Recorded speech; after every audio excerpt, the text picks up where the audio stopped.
ముఖ్య అతిథిగా ఈ కార్యక్రమానికి చేసినటువంటి TJAC chairman Nirmala Jaggareddy madam గారికి, అదేవిధంగా మున్సిపల్ చైర్మన్ గారికి, సాస్పేట్ మున్సిపల్ చైర్మన్ గారికి, అదేవిధంగా అడిషనల్ కలెక్టర్ గారికి, మరియు గ్రంథాలయ చైర్మన్ గారికి, స్టేజ్ మీద ఉన్నటువంటి ప్రజా సంఘాల నాయకులందరికీ కూడా పేరు పేరున ధన్యవాదాలు తెలియజేస్తూ, ఈరోజు ముఖ్యంగా మనకందరికి కూడా ప్రపంచానికి అదేవిధంగా మనకందరికి కూడా తెలుసు డాక్టర్ బాబాసాహెబ్ అంబేద్కర్ గారి గురువు, అదేవిధంగా ఛత్రపతి శివాజీ మహారాజ్ యొక్క చరిత్రను ఈ సమాజానికి తెచ్చినటువంటి గొప్ప వీరుడు, గొప్ప సంఘ సంస్కర్త, మన అందరికీ విద్య నేర్పినటువంటి మహనీయుడు మహాత్మా జ్యోతిరావు పూలే.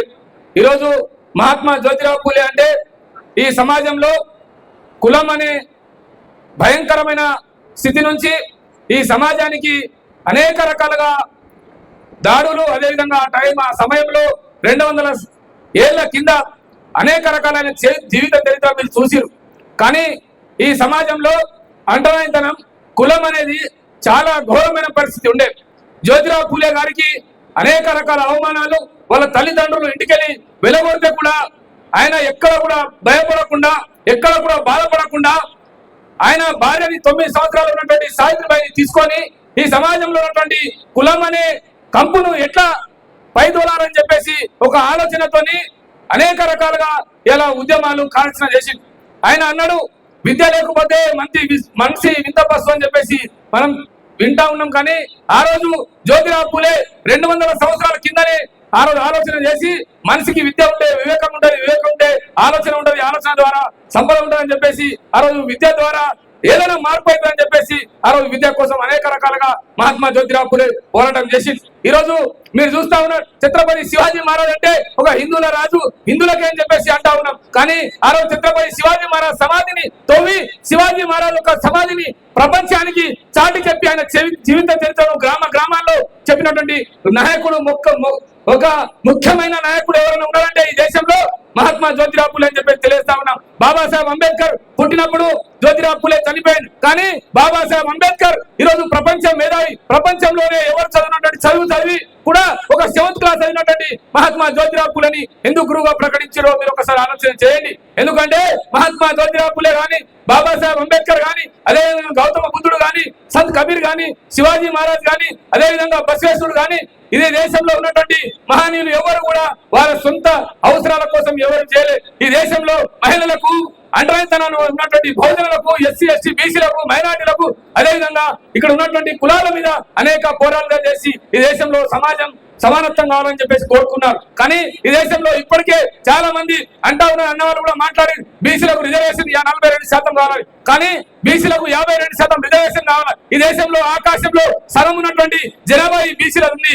కానీ బీసీలు ఇంకా అడుకునే స్థాయిలో ఉన్నారు. సార్ మాకు రిజర్వేషన్ ఇవ్వండి, మాకు ఈ ఫలాలు ఇవ్వండి, మాకు హాస్టల్ ఇవ్వండి. కానీ బీసీలు ఇచ్చే దగ్గర పోవాలనేది ఈ మహాత్మా జ్యోతిరావు పూలే గారి ఆలోచన, అంబేద్కర్ గారి ఆలోచన. ఎందుకంటే ఇచ్చే దగ్గర మనం ఉంటే, ఒకవేళ ప్రధానమంత్రి ఓ బీసీ ఒక పూలే ఆలోచనతో ఉన్నటువంటి వ్యక్తి ఉంటే ఒకటే ఒక సంతకం పెడితే 52% రిజర్వేషన్ ఒక్క నిమిషంలో వస్తుందా రాదా, ఆ స్థాయిలో పోవాలని చెప్పేసి బాబాసాహెబ్ అంబేద్కర్ కోరుకున్నాడు.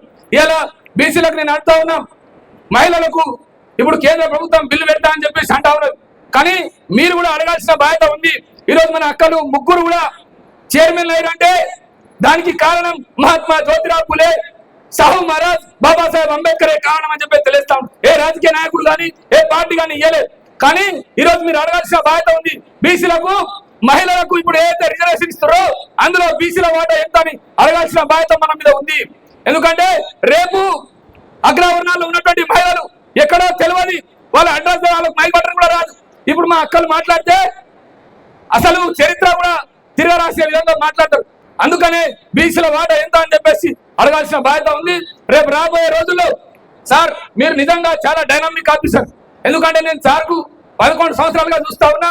మంచి ఆఫీసర్, మంచి బీసీ వాదం, అంబేద్కర్ పూలే వాదం ఉన్నటువంటి వ్యక్తి, మంచి ఆఫీసర్ ఉన్నాడు. కాబట్టి ఈ హాస్టల్లో పిల్లలకు పూలే చరిత్ర, అదేవిధంగా గ్రామాల్లో ఎస్సీ ఎస్టీ బీసీ మైనార్టీ 3 కులాలను కలిపి మీటింగ్ ఏర్పాటు చేయాలి. ఇట్లనే మహనీయుల జయంతిలో పిలవాలా.